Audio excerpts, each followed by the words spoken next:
नमस्कार, आप देख रहे हैं द ललन टॉक। मैं उपासना। एक्टर शेखर सुमन सुशांत सिंह राजपूत के लिए इंसाफ मांग रहे हैं। सोशल मीडिया पर उन्होंने #जस्टिस फॉर सुशांत फोरम भी शुरू किया है। उनके मुताबिक सुशांत ने सुसाइड नहीं किया है, वो इस केस की सीबीआई जांच की मांग कर रहे हैं। पिछले कुछ दिनों से शेखर लगातार इस मामले पर बोल रहे हैं। यहाँ तक कि पोस्टमार्टम की फाइनल रिपोर्ट आने के बाद भी उन्होंने ट्वीट करके दोबारा जांच की मांग की।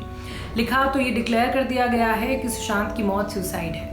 इस पर विश्वास मत करना, मुझे लग ही रहा था ऐसा ही होगा। ये नैरेटिव पहले से ही सेट था, इसलिए अब फोरम और भी ज़्यादा अहम हो गई है। दोबारा जांच के लिए अपनी आवाज़ ऊंची करें। हमें अब योद्धा की तरह स्टैंड लेना होगा और सुसाइड के नैरेटिव के आगे झुकना नहीं है। इस बार हम नहीं सुनेंगे, इस बार हम आश्वस्त नहीं होंगे। इसके अलावा शेखर ने एनबीटी को एक इंटरव्यू दिया, उसमें भी कई बातें उन्होंने कही हैं। उन्होंने कहा कि ये सवाल है कि ये जो सुसाइड हुआ है, कहीं वो मर्डर तो नहीं। मेरे अलावा बहुतों के मन में ये सवाल है। मौत से पहले सुशांत पार्टी कर रहे थे, प्ले स्टेशन खेल रहे थे, जूस पी रहे थे, वो अचानक सुसाइड कैसे कर सकते हैं? ऐसा नैरेटिव सेट किया जा रहा है और बताया जा रहा है कि सुशांत ने सुसाइड ही किया है।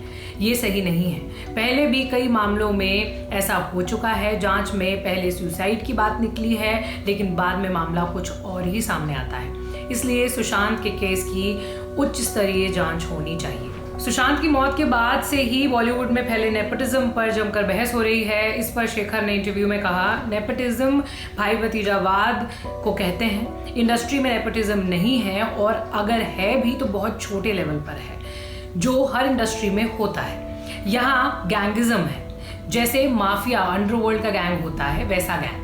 चंद लोगों ने पूरी इंडस्ट्री पर कब्जा करके रखा हुआ है, हथिया लिया है। उनके कहे बिना कोई पत्ता भी नहीं हिलता।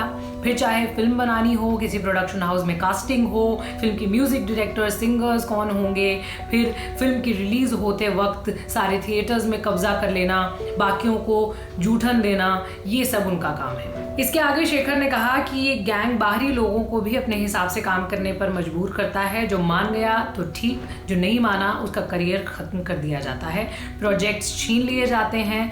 आगे शेखर ने कहा, सुशांत के साथ भी ऐसा हुआ। उसके हाथ से अचानक 6-7 फिल्में निकल गई। वो भले ही ये कहे कि उसे फर्क नहीं पड़ता, लेकिन फर्क पड़ता है। उसका इंडस्ट्री में पहले से कोई तो नहीं था।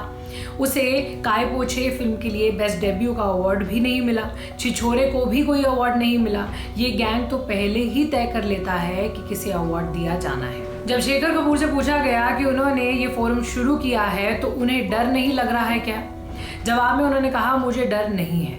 इस माफिया ने बहुत कोशिश की, मुझे रोका गया, मेरी फिल्में छीनी गई, जगह से हटाया गया। इसका असर मेरे बेटे अध्ययन पर भी हुआ, लेकिन हमें लड़ते रहना है। ये सारी बातें शेखर ने अपने इस इंटरव्यू में कही हैं। वो यही मांग कर रहे हैं कि सुशांत के केस की ठीक से जांच हो, क्योंकि उन्हें नहीं लगता है कि सुशांत ने सुसाइड किया, और अगर सुसाइड किया भी तो किसने ऐसा करने के लिए उसे उकसाया, ये सब पता लगाया जाए। ये खबर यहीं तक देखने के लिए शुक्रिया। आप अपनी राय कमेंट बॉक्स में ज़रूर शेयर करें।